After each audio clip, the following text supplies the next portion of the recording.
Greetings, everyone. Welcome back to Seven Crown University. My guest today is Miss Pamela Mace. Pamela, I sure appreciate you having this conversation with me. So thank you for joining the show. Thank you for having me.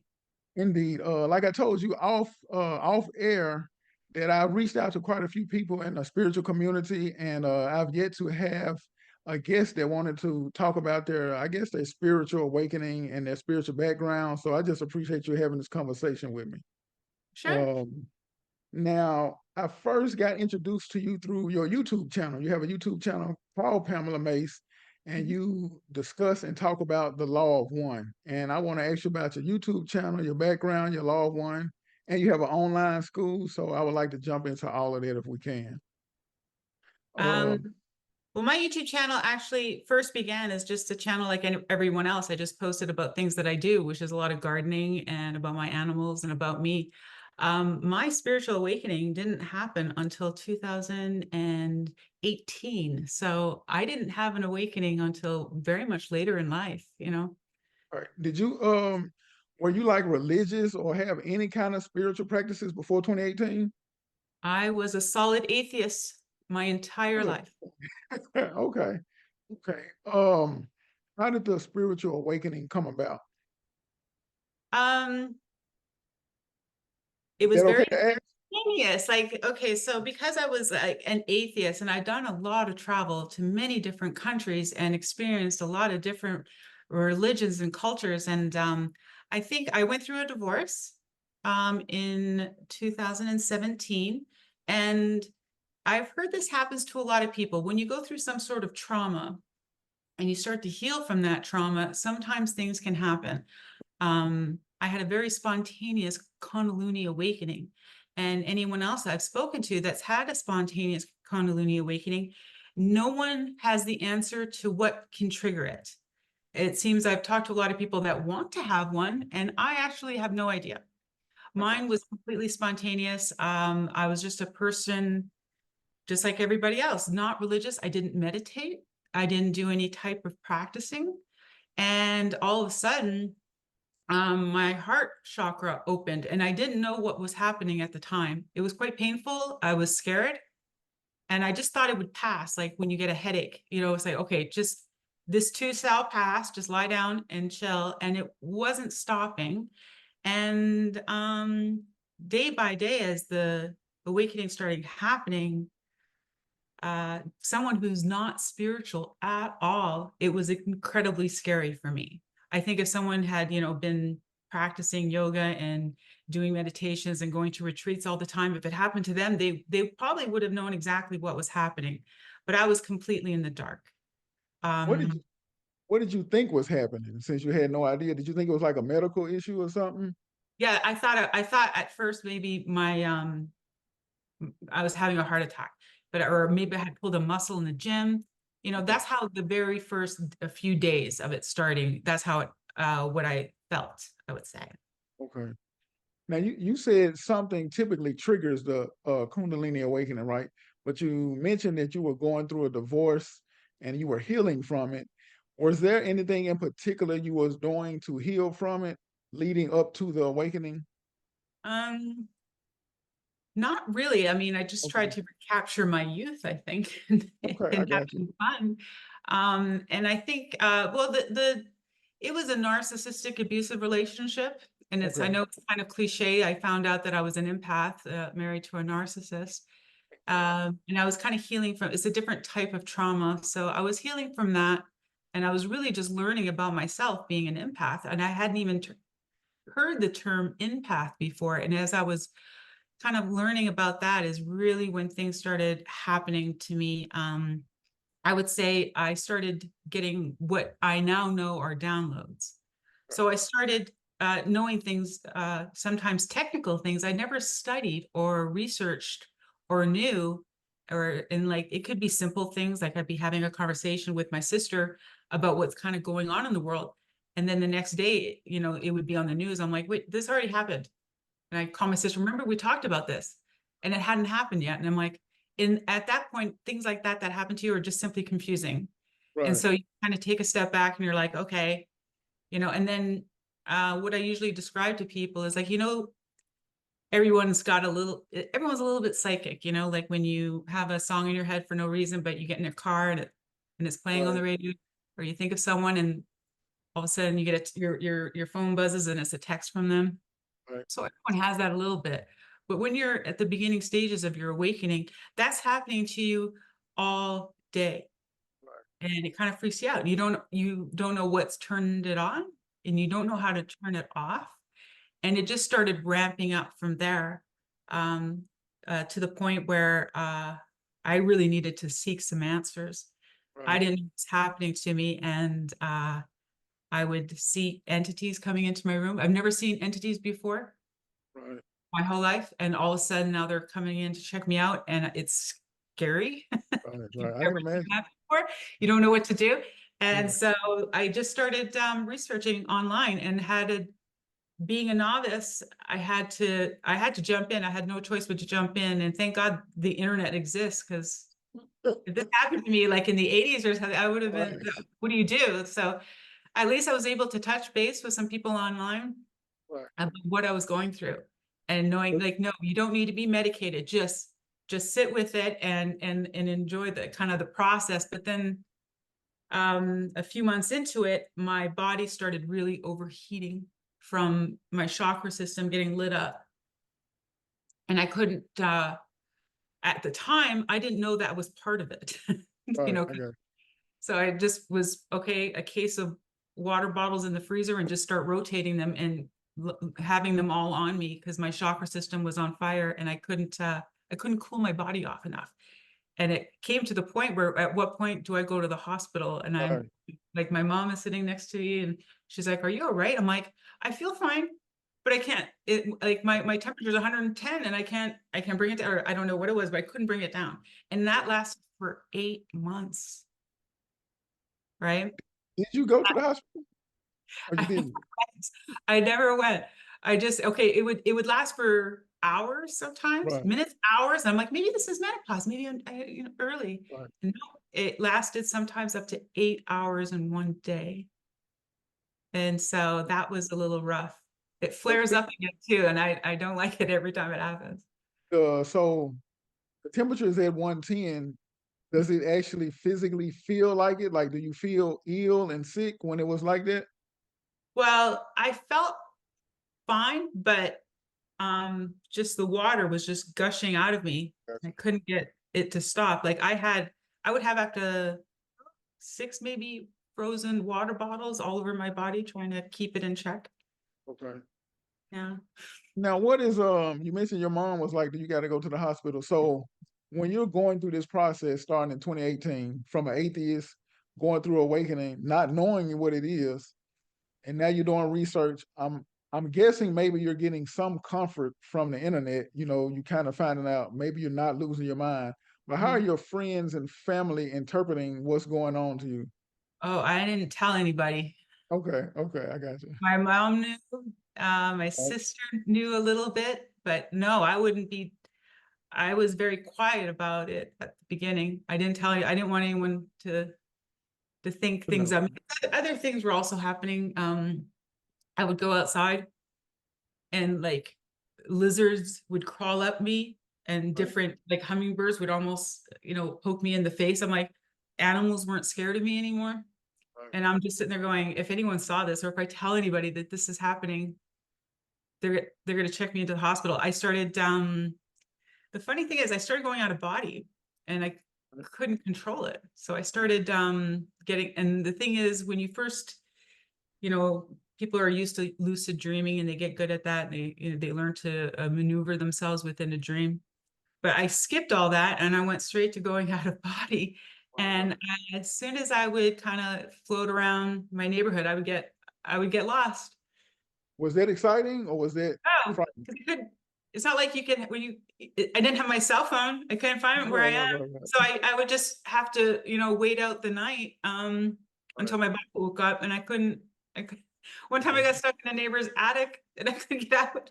right, I was, so when this stuff starts happening, you don't tell anybody, right. but it wasn't until I finally did mention this to my mom. She goes, "Oh, I do that sometimes. It's fun." I'm like, "You do this?" Right. Like, this is in the family. You didn't tell me, like, because you can't Right. really, unless Wa- you're in good company that you already know that you're talking with people Right. that have done it. Was that comforting at least when your mom was A like, little "Well, bit, yeah, right, right, I got you." a little bit. Okay.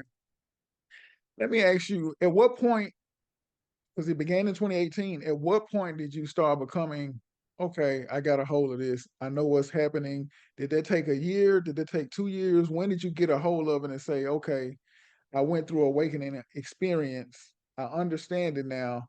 I can move forward with it. How long did that take to get to that point? 5 years.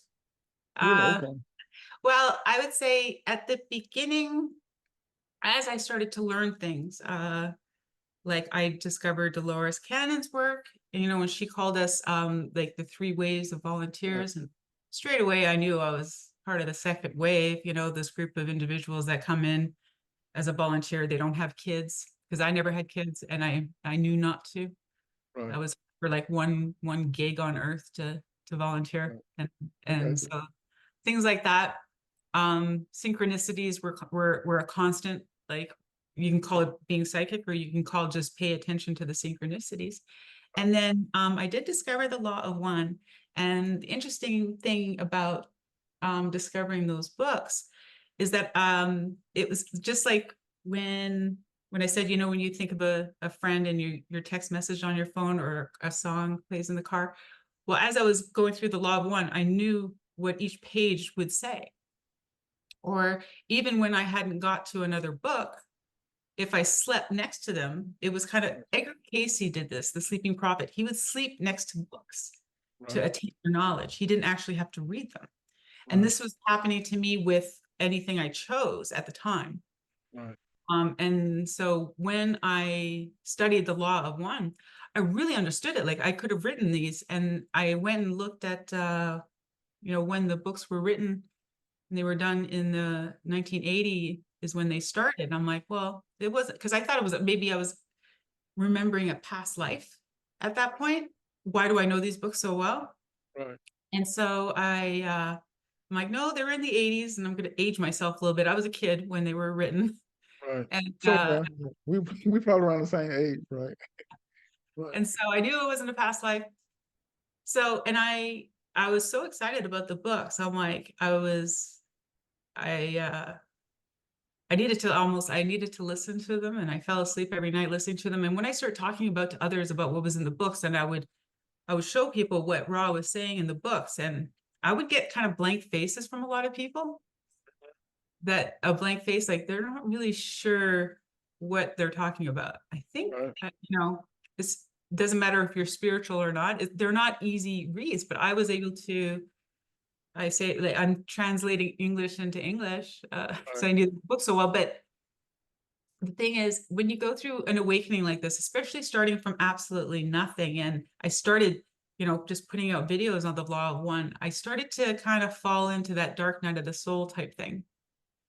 I didn't know who really I was. right, right, I didn't really understand everything that was happening to me. right. So, yeah, the dark night of the soul there's, I don't know many people that can go through a spiritual awakening without going through it. The Dark Knight of Soul. Hmm. Let me ask you. You said before your awakening in 2018, you was an atheist, right? So do you think being an atheist and then coming into your awakening was a benefit? Because you probably didn't have a lot of other religious jargon in your head. So do you think there was a plus or a minus, or do you think about it at all? I think it was an absolute plus. Okay. Okay, so I think I would have had a harder time if I had to get rid of all the bias of religious aspects. Right. I think it was a plus, Right. because it's like I got to start with I didn't have any conflict Right. from the information. It actually made more sense that I was an atheist, because because my family was Catholic, but even as a young child, I remember listening to like priests or things, and I'd be like tugging on my mom's sleeve, going, "He's making this up. Like, can't you guys see it?" Like, I'm 6 years old and I'm saying things like that. I'm like, can't you tell he's making it up? Like, so Yeah, I didn't have all that stuff to get rid of. Okay, I got you. Let me ask you, you spoke a little bit about the Law of One, but can you tell me how you actually were introduced to it? Do you remember? Like Uh, how you while I was stumbled upon it? while I was researching, Okay, um, trying to figure out when I was in the middle of Kundalini, right. and I was trying to figure out what was happening to me. You at that point I was following intuition a lot. I was starting to understand what synchronicities are, and there was no such thing as coincidences. And I tried to tune into that, and it led me right to the law of one pretty quickly. Right. Okay, now I want to jump directly into the Law of One. So, being that you're the expert, right? Can you kind of give a general breakdown of what the Law of One is, and who or what is Ra? Because I've read the first book, and like you said earlier, it's very dense. It's not an easy book to read, and even if you do read it, it can be very difficult to process it, right? Mhm. So can you give a general overview of what the Law One is and who or what Ra is? So when you talk about just the books that we're reading, they were given to us by a group of three people that were very well harmonized. There's one person asking questions, and he was a professor at the University of Louisville, Kentucky. And this guy has a lot of master's degree of engineering and physics. Like he's been a professor for like 20 years. He's got quite the resume. And the second person is her name's Carla, and she does something called channeling.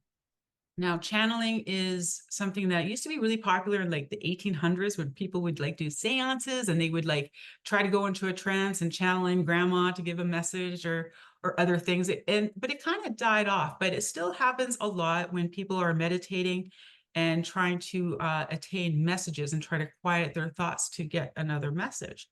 But the type of channeling that Carla was able to do after like 10 years of practice, her and Don were together a long time, where Carla can actually completely leave her body. Her entire, like basically her soul unplugs. And under the right conditions, which is what they had with another man named Jim that harmonized the group, uh, an entity is able to come in through Carla and really play her vocal cords as an instrument, right? To make noise, to get a message out. And they call her the instrument throughout the entire books. Now, who came through was an entity named Ra. Mm. And Ra is something called a social memory complex. And what that is like the entire population of a planet that has been together so long, they decide to basically coalesce and merge into one.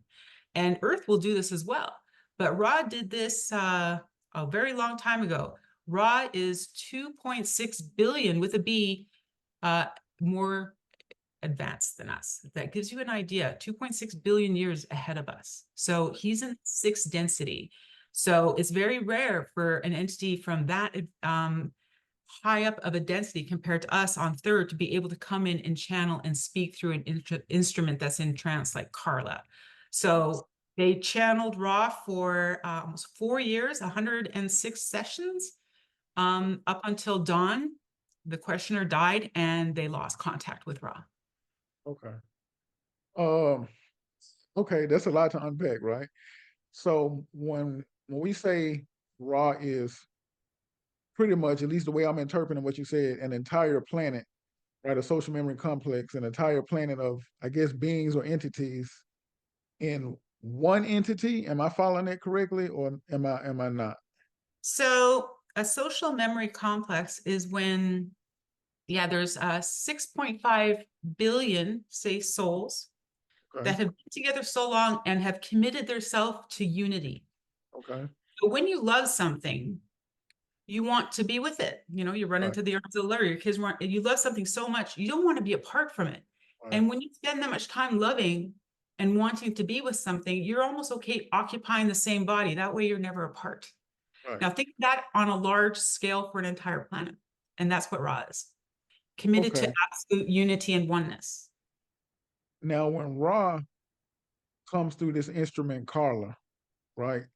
Because I guess he's not really a he, but for the sake of the conversation, he does he have a purpose for coming through Carla? What would be his general message to humanity? Why is he even saying, "Hey, let me go to Earth, let me go through Carla, let me have this conversation"? Why are we so important that this being from sixth density is coming to third density? If that question makes sense. Yeah, even they titled the books, is Ra is a humble messenger of the law of one to bring us the essential architecture of the spiritual universe. So, we, from our perspective in third density, this is all we know. We're on one side of the veil. We don't remember any of our past lives. We don't know about anything that's going on in any other realm. That includes our dream state, that includes the Akashic records, that includes the afterlife, that includes other way stations and higher densities. So we are separated from all that on this side of the veil. What Ra has done has brought us how the entire architecture of the spiritual universe works. Is there something that those three individuals that you named, were they reaching out to Ra specifically? Do you know, or were they just doing spiritual practices and Ra happened to come through? Well, what they were doing is Don, the questioner, was very fascinated with UFOs, and he heard about groups that would do channeling sessions, and some of the people within those groups had been going through alien abductions. Okay. And they found that when they go into trance or do their meditations, they can still be in communication with their abductor. And Okay. so when Don found out about this, he decided to run his own experiments. He's like, well, if they can do it, maybe we can do it too. And maybe we can talk to aliens not on Earth, because he wanted UFOs and wanted to know where all the aliens were. And he figured he can communicate with them this way. And so he was running experiments with 12 of his students to try to do this, but he didn't tell the students what they were doing. And they were successful on some level doing this for 10 years, but one at a time, everyone fell away. And Carla was dating one of the 12 students. So even after all the students, you graduate from school, you move on, undergraduate school kind of thing. Carla stayed on, and Carla was able to go into a trance like none other. And the thing is, when Jim, so harmonization, you have to think about trusting someone so much, but we're channeling in like a radio signal, say, from another dimension.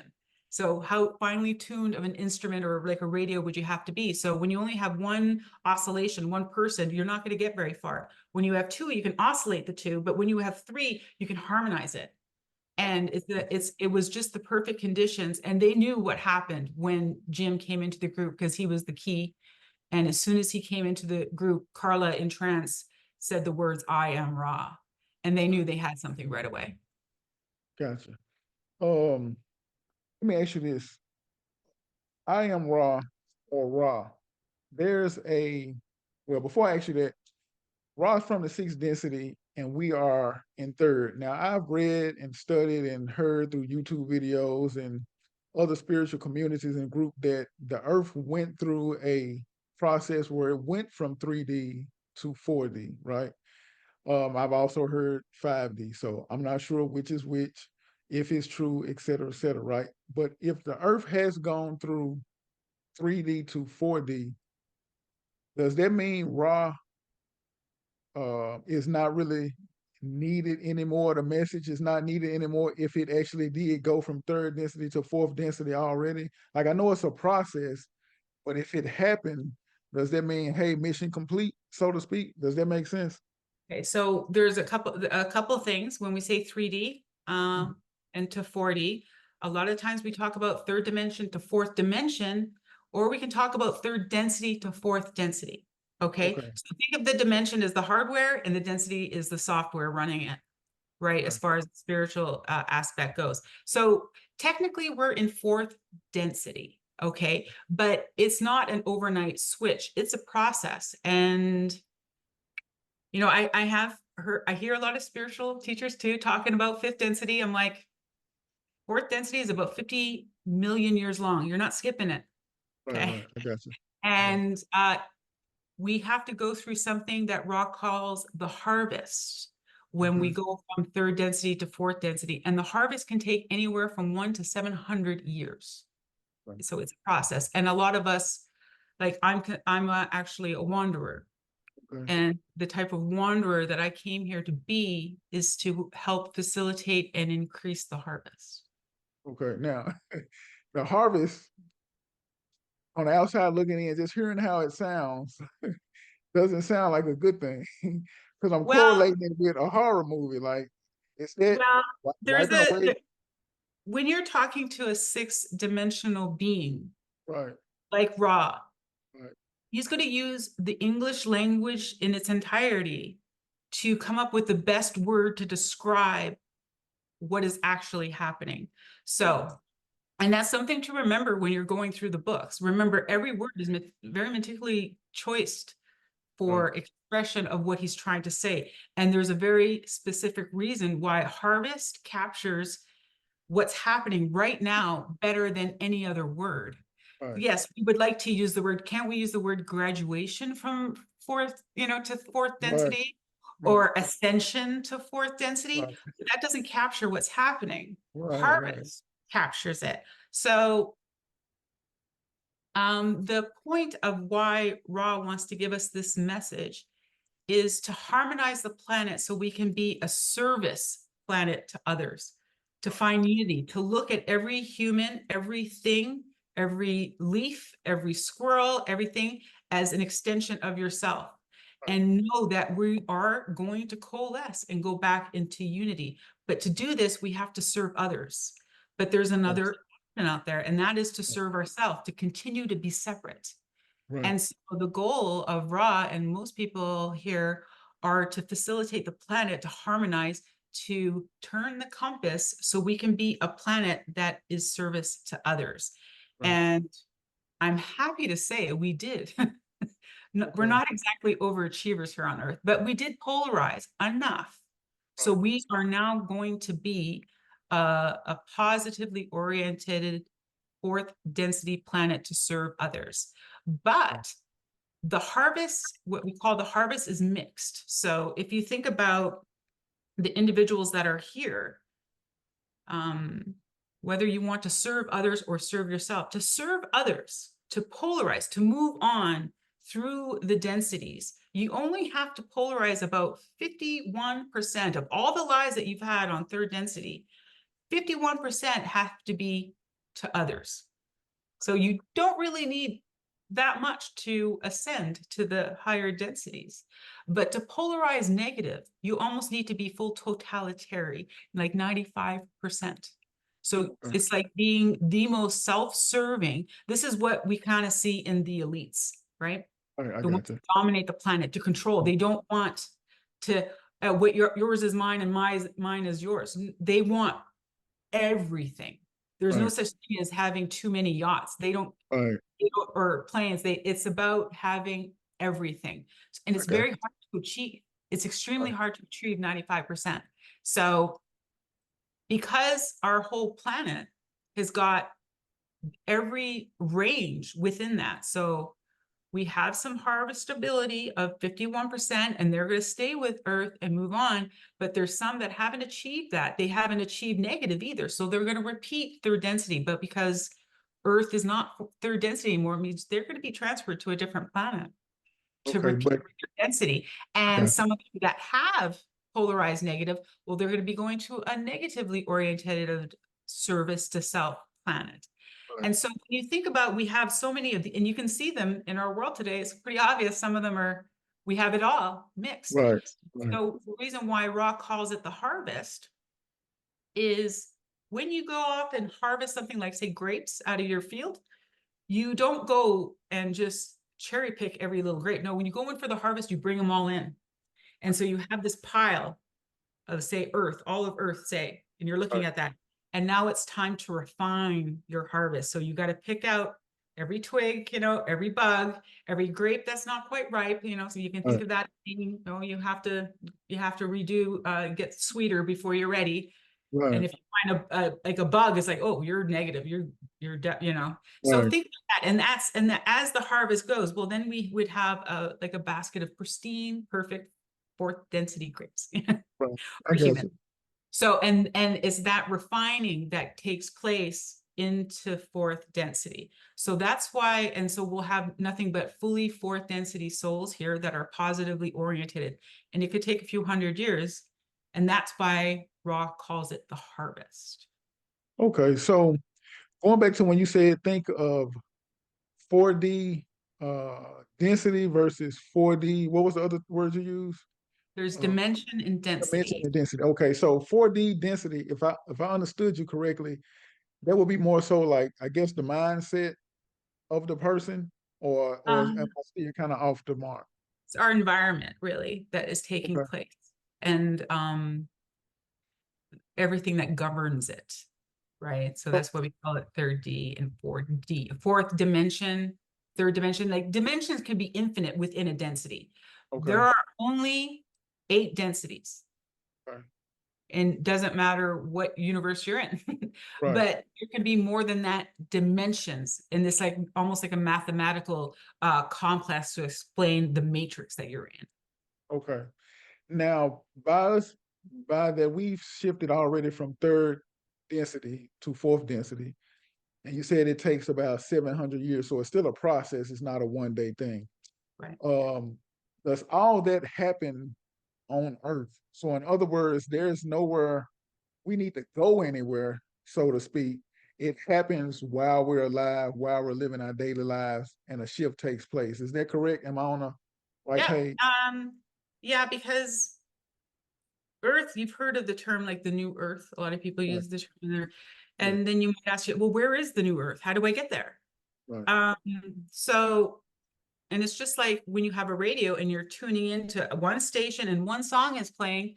If you want another station, you do not have to leave where you are and travel with your right, radio, pick up another station. You would just have to tune it in differently. But think of it as you're the radio, but you're not just picking up sound, you're picking up sight, touch, right. feel, everything that you can perceive in our universe is tuned into that frequency. So as you move higher and higher into fourth density, you're going to be harmonized with that one. And the ones that are not, that are going away somewhere, they're going to harmonize with a different one. So Right. it'll slowly change. And next thing you know, you're listening to a whole different song than they are. And it's a gradual process. Okay, I got you. You spoke earlier about service to self and service to others. Mhm. Does Ra give any, I guess, practical methods of what that looks like here on Earth? Is that just typically, hey man, I need $20. Here's $20, or in that same situation, hey man, I need $20, and no, I don't want to give you $20 just because I don't want to. What does service to others look like versus service to self? Okay. So the point of the entire universe, the whole point to source energy, to God, to source consciousness, is to experience itself. And the way it does that is through expansion, right? And in order to really experience expansion, you do need duality. You know, you don't know what salty is without sweet. You don't know what good is with bad, hot and cold. All these dualities. We need both sides of it. Otherwise, expansion isn't happening, and otherwise, you're not knowing yourself.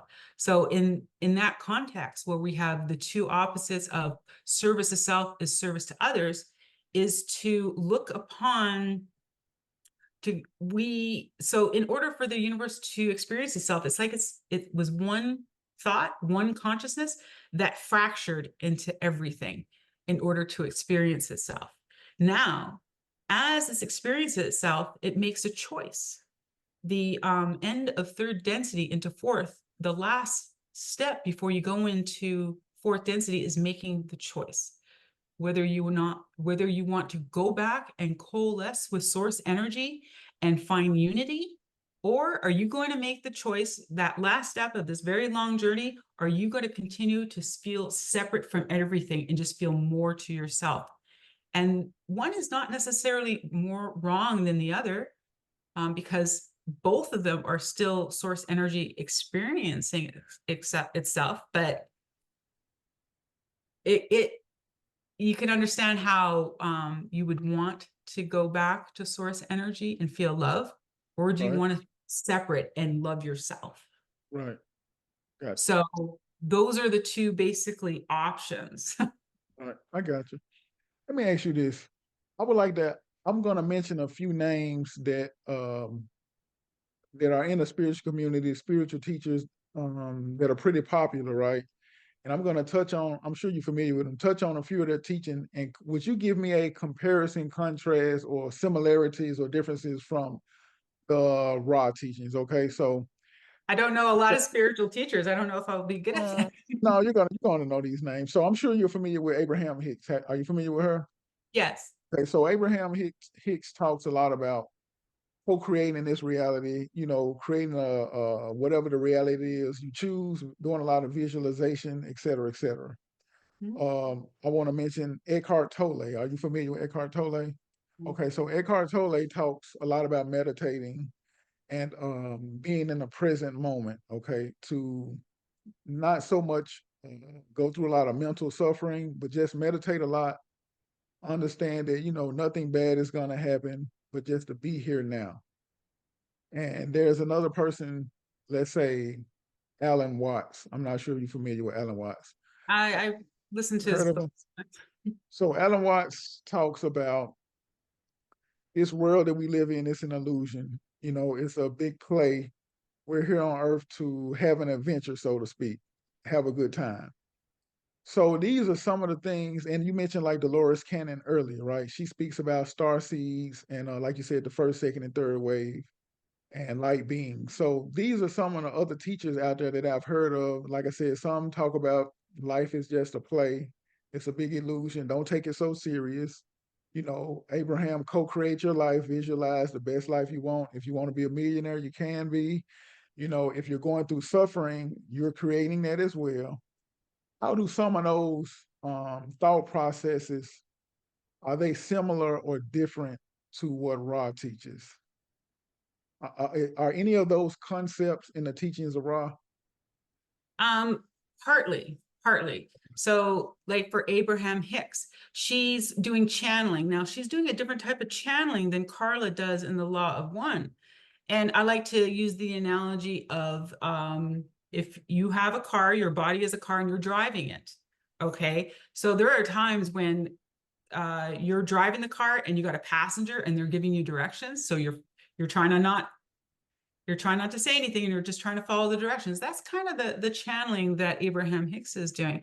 There's also another channeling where you do go into a trance. So you're letting someone else take the wheel and you're just in the back seat trying to stay quiet.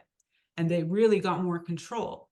But the Right, type of channeling that Carla is doing is she stops the car, gets out, and someone else gets in and goes. And that can be really dangerous. You have to be under a lot of protection to get your body back.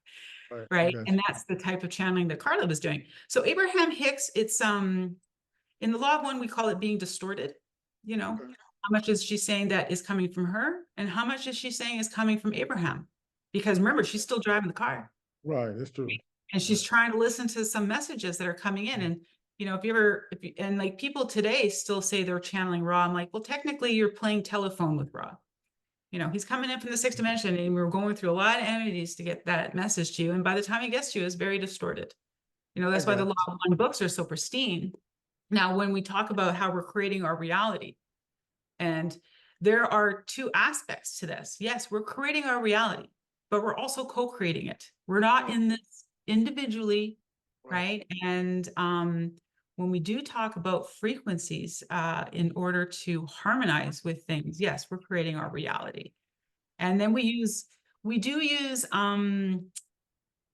examples of this. I've done this myself. So an example of me creating my reality is knowing the Law of One by knowing everything is an extension of you. Absolutely everything. So yes, if you want to be a millionaire, all you have to do is know that the entire world is also part of you. So you can create that and bring that in for you. And I've used it on fundamental levels.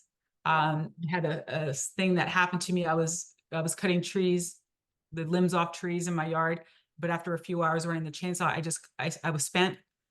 I put the chainsaw down, I put the ladder, I left it there for the next day, but the next day came and went, and I looked at the tree and I'm like, oh, I can't do it anymore. And so after 5 days, there was this one big branch that I really needed to cut. And I just could, my shoulders were hurting. Right. But every day I would look at this tree going, okay, tomorrow, tomorrow. Well, on the 50th, I went out there and that branch was completely cleanly taken off. And it was a Somebody, big branch. It was a branch like the size of my car. right, Like it was a big, and I'm like, and then in this, it was things like that had happened to me many times before. Like I had seen things happen all the time. Like, oh, did I cause that? Or right, did I just know it was going to happen?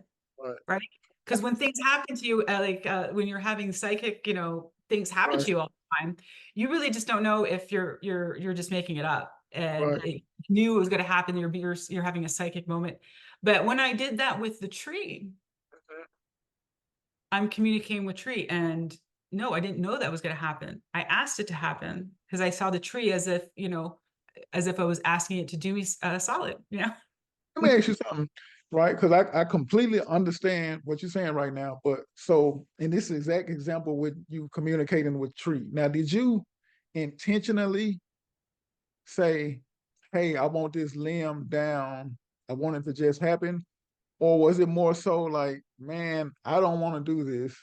I wish it would come down. Like, how did it, were there steps to this happening? Because I know, like you said, sometimes it's like, you don't know if you did it, caused it, et cetera, et cetera. But in this example, did you actually intentionally meditate on it and say, I want this down? Mm-mm. Or it just happened and you knew it was a part of you? Okay, so when you're just like when you manifest, they say all the time when you're manifesting, you can't just sit in a cave and ask for things. You actually do have to do stuff. Right, You know, right, no one is going to, and like as much as I want Brad Pitt to pick me up here and take me off on his jet, it's not going to happen. You can't. So you can't just sit there and have things happen. You would actually have to take steps. So right, this is how manifesting is finding the emotion and finding the action and start to, because we're in third density here and moving into right, fourth. We're just barely scratching the surface. When right, we get to sixth density, like Raw, we're going to be able to make the pyramids happen by like hold my beer. right, You're that good at it at that point in sixth density. So for things like with the tree, I'll use a different example about how we're communicating our thoughts to everything around us. Just like I wasn't asking the tree and meditating and stuff like that, but you know what I did do? I put the ladder right there. I had my gloves, I had my chainsaw, and I I see what looked you're at saying. it at that spot where I need to cut it for 5 days. And that's how long it took. So we Right, can I change got you. our environment. Right, And on a fundamental level, just like Akamoto, who changed water by putting the like a love or hate or right, stupid. So you're putting that label on water, and you can change the pH of water that way, right, right? Composition. We've all seen this. Now, the water doesn't know Chinese. You put a Chinese symbol that means love there. The water, but it's a frequency. So even though I'm standing in front of the tree, the frequency of the ladder, of the chainsaw, I got of you. the gloves, of me, it's all Right, harnessing to do this, to right, manifest. right. So it's Right, I that's got the you. That makes sense. communication part. Right, And one of my favorite examples of this in practice is the guy that invented the polygraph machine, Dr. Polygraph. So he was always trying to make this, lie detector test more accurate and better and better. And one day he was in his lab and he didn't have any subjects to work with. So he looked at a plant that was in his office and he had the idea he would try to hook up his machine to a plant. And he did it all there, and he gave it a couple flicks, and he had a nice baseline, and he looked at his plant and he's like, what can I do to do to the plant? And he had a thought that he would burn off one of the leaves, and the machine spiked. Okay. Now he didn't take out a match and right, strike it. He didn't say, he just had the thought. right, So this goes beyond even right. so I we're got communicating with our environment more than we know. you. Right, I And got we're you. starting to learn that. So yeah, we're creating our environment. We're also Right, co-creating our environment. right. I It's got like you. this is why Trump wasn't assassinated. Too Right, many people on the planet didn't want him assassinated. We're on a timeline where he survived. right. I got Okay. you. We're co-creating this together. Right. That makes sense. Okay. I appreciate you breaking that down for me. let me ask you one more question, and then I want to get into the Law of One school. Okay. Okay. Does Ra give us practical tips on day-to-day living for our spiritual growth? Yes. Um, Can you give a few examples? so the message of Ra is unity. So in order to achieve unity, like you think about oneness, how do you achieve oneness? Is to look at everything that you were once that thing. And one day that thing will be you. And together we will give up our memories, every memory we've ever had to each other. So you have full access of everything I've ever been, and I have access to everything you ever been, and we'll never be apart. Right. So this is, if that's the goal, then you can start now. And this is when a lot of gratitude comes in, a lot of forgiveness comes in. So everything that you see all around you, even though it's horrible, you have to, when you say define love, you find love by looking at everyone as part of you. Right. I And if got you you. see someone else suffering, it might, like, say someone has a broken leg. Well, your leg might as well be broken too. You feel their Right. suffering. Would that if you practice, I don't want to, I'm using practice for lack of a better word, of course, but if you're in that space of what you're saying, right, and you start to because I've been there to a degree, and from my experience, right, and I would love your feedback on it. When you start seeing everybody as you, and let's say the example you gave, somebody broke their leg, right, that can begin to cause you, at least from my experience, to suffer because Mhm, it feels like you're taking on what every other person is experiencing. And mhm, it's not always something pleasant. So like, hey, maybe you got a full bloom in your garden. And if I experience that with you, that's great. But again, going back to the person that broke their leg, or maybe somebody that lost their job, and if I'm having compassion for that person, I say, oh man, that's messed up. That type of thing can become a lot, if that makes sense. mhm, Are you able to enjoy and be a part of everyone without having a world on your shoulder, so to speak? mhm. Is that Yeah. possible? Um, I understand. Trust me, I was married to a narcissist. Right? How do you love your abuser? Right. Yeah, today, yeah, right. How do you do that? Yeah. Especially without it taking a toll on you. Yes, how do you do that? You have to remember that we're not in a realm of understanding in this realm. Okay, so this is a practice that we're doing, and we're going to practice it more and more. We're going to be practicing this for the next 50 million years until we're actually ascended enough to harvest into fifth density. So don't be too hard on yourself. This is an extremely hard task to do. And that's why you just practice it a little bit and don't try to take it all. It's to find the frequency of love. A lot of people say this. I ask you right now, what's the opposite of love? The average answer is hate. Yes, everyone wants to say that's the definition. What about in a frequency state? Opposite of love, no idea. So the opposite on a vibrational frequency state is fear. Okay.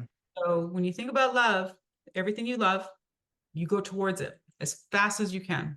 Right. Your lover, run into their arms, their kids, run up to you, your dog, you find something you lost that you love, you hang on to it. Oh my God, never let it go. So there's no other frequency that can bring you together towards something faster than the frequency of love. Right. Hate, you can still go towards something that you hate. You hate spiders, you're going to go toward it, kill it. Right. Right. I got So you. it's not the opposite, but a snapping poisonous snake will make you move away from that thing faster than any other frequency. Right. Okay, so they're polar opposites, love and fear. Right. And there's our elites know this exactly. That's why they always try to install fear within us because it's the lowest separatism to live life separate and not in unity. They have to use as much fear as possible. Like say you have an army, you cannot get your army to fear the enemy to go and kill them. You can get them to hate, but Right. the people at home, you would want them to fear the enemy because you would want them gone. Kill it. Right. Don't get it away from you. And you'll put anything you can in between you and it and get away from it. So when you start to understand these frequencies and really what it means to love, it's like sometimes you cannot just stay in love all the time. That's like kind of what you're asking, like, how do I practice loving all these people that are horrible? It's like, well, don't try to stay there. But remember, like, say if you're in fear of something, maybe try to move into, maybe try to feel revenge. What does that feel like? A little better. Not I got you. necessarily, That's what you're saying. Right. not necessarily love, but it's a Right. little better. So whenever you're in a situation where you have stuff in life and people to deal with, Right. practices to understand the frequency of it and try to move things a little better. And that's the practice. Gotcha. That makes So, sense. Okay. Thank you. I appreciate the answer. Okay. Now I want to jump into the Law of One school, right? So this is your school. Can you tell me about the Law of One school and also why you felt I don't know, a desire maybe to start it? um, yeah. So I actually went when I was seeking, even after I had read the Law of One and even started to put videos out, I thought I still didn't have all the answers I wanted. I still didn't know why all this would happen to me. And so at one point, I found a guy who was like, he was only 24 and he was in northern India and he was able to channel. So, and he was able to channel the way Carla channeled, where or he was out of his body because he had a very strong Hindi accent. I mean, barely spoke English, but when he channeled, it was perfect. And the vocabulary was off the charts. And I was looking at this guy going, wow, he can really, he's the real McCoy. So I reached out to him just out of the blue and I asked him to channel my higher self. I'm like, look, I want answers. Can you channel my higher self? Because I think I actually just sent him money. Right. I didn't even ask him a question. I just found him and sent him money. He's like, what's this money for? I'm like, can you channel my higher self? This is my birth date, my name. Thank you. Thank you. Do what you can. I was like desperate. And when he channeled my higher self, like at this point, I was studying, other alien races like the Pleiadians and the Arcturians and the Draconians, like all of them. And so when I got the channeling back, I was trying to have like an open mind to like, even if like I'm a homegrown earthling, that's okay. But I'm pretty sure I'm Pleiadian because everyone. But when he Earthling would have been disappointed though, wouldn't it? I don't know. I was trying to have an open mind, but when he came back, he said Venusian. I'm like, I don't even, wait a minute, what is that? I'm like, oh, Venus. Well, that's just right next door. It's not as much fun. But as it went on to some of my past lives in Maldek and during Egyptian times, and that I was part of the Rock Collective. Right. So in here as a wanderer. So, but he, and to me, maybe that made sense afterwards. And I'm like, well, duh, but he didn't know who I was. Right. Anyway, He didn't but have your background. even after I found that out, I still wasn't done with the dark night. I still couldn't accept who I was. And I fought it. And I tried to like, no, I'm going back to normal. I'm not doing this. I tried to suppress it. I tried to occupy myself with other things. COVID was a good distraction, right? But then eventually you come around and it's almost like something that you cannot help but pursue. Right. It takes over your whole beingness. And that's what happened to me after I finally emerged. And then I'm like, it's time to build the school. I got you. As we move forward, everyone has questions Right. and I came here to answer them. So I better start building the school. I got you. Can you tell me how the school is set up for a student that joins? How does it work? Well, there's 3 tiers. The first tier, you can join for a month. The first week is free. So if you can bang out the Law of One in 1 week, good for you. But you can either, my school, anyone can read the books for free. Okay, I've got every session printed out in a PDF and you can just start reading and it's all for free because it's everywhere for free. Many websites have it posted. right? They made it like basically gave it to the public domain. Right. And but some people in our world today have a hard time reading, I think there's 1,500 pages maybe. Right. Difficult for people to get through the material by just reading it. So there is an option where you can have it read to you and just listen to it and actually hold your place within each session by session and absorb it and take notes. So there's that process. If you want more, there's a second tier for like 25 a month. I have it where you get to deep dive each session and be like me and you are right now. And we talk about it and we go through each session almost line by line and translate what Ra is trying to say to us. Right. And Yeah. then I'll answer questions on the space. And there's going to be a third tier, which is very more in depth, where I talk about things like how the pyramids exactly were built and how they were used.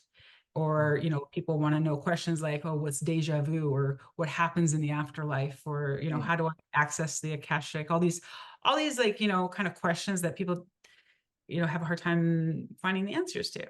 Right. Okay. Gotcha. Let me ask you this. I know we're getting tight on time.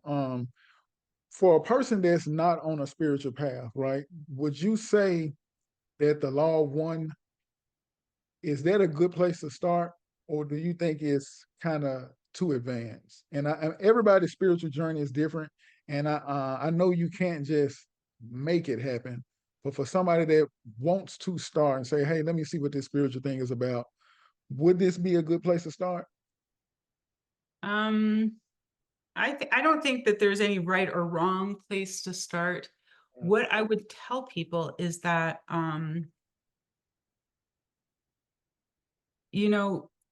just like we were talking about with love and fear, we don't come into this life blind. We really don't. We have an onboard navigational system, immensely accurate, and that's our emotions. Right. So people get caught up in their thoughts, like, oh, should I do this? Da, da, da. Pull back a little bit and think about, if I do this, does it feel good?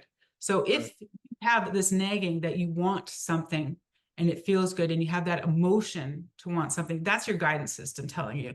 So whether or not the law of one is for you, even if you're a novice, I totally understand, because I was there too. I would take the second tier and deep dive the sessions with me. That's where I kind of take off the confusion of what Ra is saying. If you've never studied anything spiritual before, it might be a lot to chew on. But everyone starts somewhere. Like, if you want to True. jump out the deep end, go for it. Right. That's true. I agree. Pamela, man, it's been a pleasure talking to you and listening to you break it down. Like I said, I've read it. Well, I've read some of it, but it's so, for me anyway, it's a lot to digest. It really is a lot to digest and interpret. And the way you've explained it and expressed it and broke it down in ABC format is beyond what I could have asked for. Is really great. So I really appreciate you sitting down talking to me and going deep into the law of one, the raw material. I have three other questions to ask you. They're kind of fun questions off topic, and I'm gonna get you out of here. Okay. The first question is, if you could meet two people, one that's alive and one that's transcended, who would it be, and why those individuals? If I can meet Akhenaten, Okay.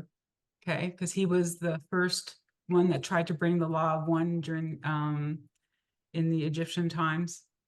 He Really, I almost had no got idea. erased. Yeah, Is that your channel too? yeah. Okay, I didn't know. Okay, you're right. So he's the one who's not around, and someone who is around right now today. Right. Mm-hmm. I would want to speak with Elon Musk, but not not the reasons why you might think, Right. because I know that he is okay. So he's a specific character that's interesting, and I know a little bit about his past life histories. This is the Okay. reason why I want to speak to them. So Elon Musk, you know how we're talking about wanderers that are here, that have Right. come back from or star seeds. Right. And a wanderer is someone who has um, already gone up through the densities and has volunteered to come back. And it's a very harsh process, because this is a very difficult density to be in. But there's some individuals, and this is why Earth is very unique at the time, there's some individuals that had polarized negative. Okay. And they see Earth as an opportunity to change their polarization. And Elon Musk is one of them. He might Okay. not know it, but he has been a negatively oriented fourth density entity that has volunteered to come to Earth to try to reformulate his frequencies to positive. That's Okay. why it's a little confusing when you see him. It's like, I can't tell if he's good or bad. Right. Right. Like, it's like, well, that's because he's trying to change Right. and he Right. Right. doesn't I know got what that he was you. bad for eons and Right. now is coming for this opportunity of a harvest. Right. I want to I, talk to I him.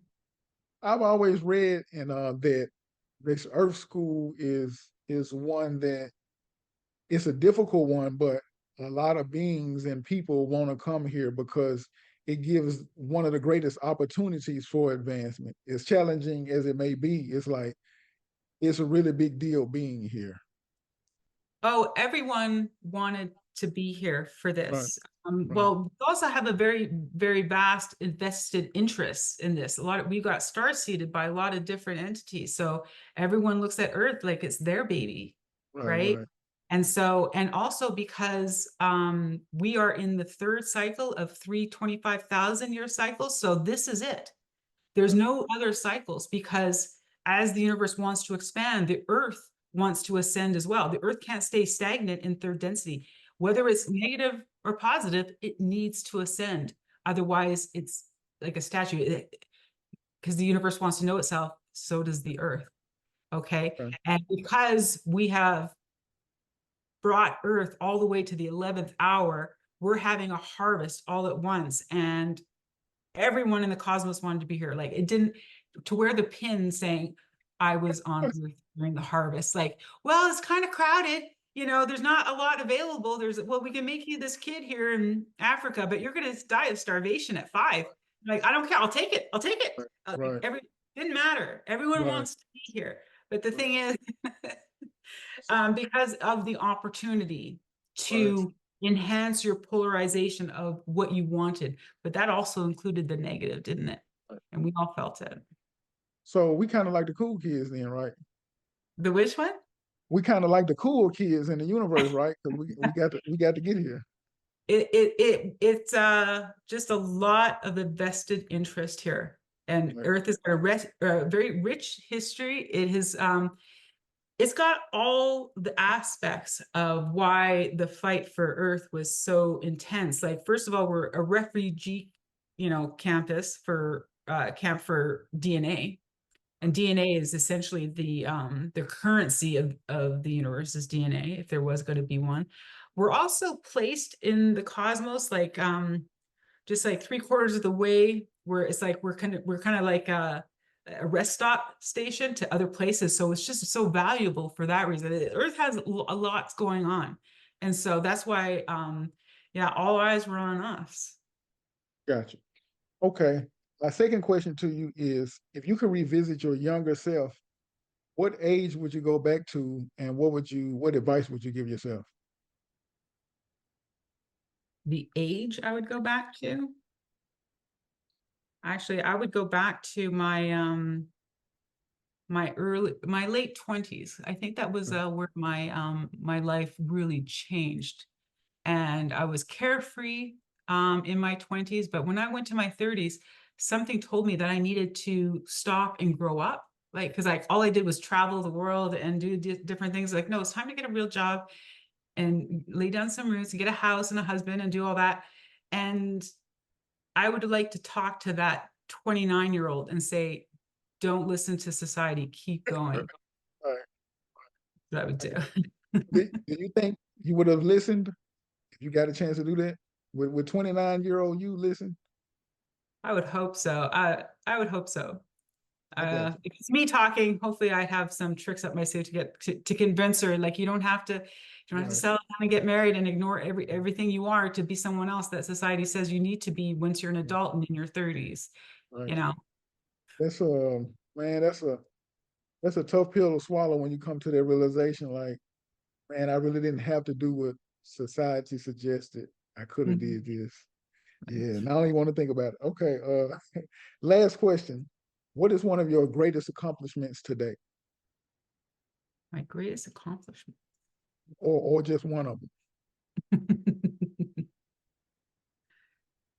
Um, I would say it's an accomplishment because I was absolutely so scared at the time, but I did it anyway.